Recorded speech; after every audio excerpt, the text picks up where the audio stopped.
Hi everyone. So I actually missed this news yesterday, but as there's a heatwave today as well, it's still relevant. So as you can see, that many flights have been cancelled since yesterday due to runways melting in the UK.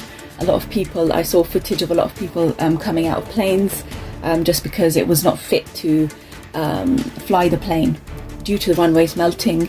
As you can see, the UK is not used to such weather, so the materials used on the runway will obviously melt. They're not going to be suitable. Whereas other countries, they're well prepared and they will use materials which will not melt. The UK weather is normally like 25 degrees Celsius. Yes, it has been above 30 before, we all know that.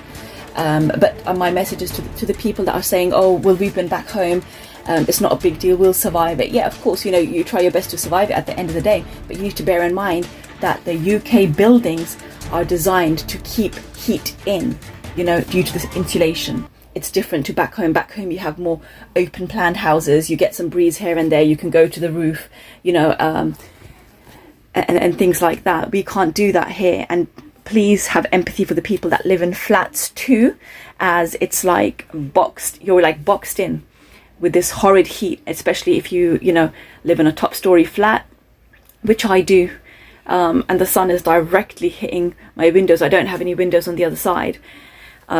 So please check up on people, because when I went to my dad's house yesterday, the middle portion of his house, thank God, that was really cool, and I was so surprised. I was like, okay, but it makes sense because of the way that the house is made, but with the flats is very different.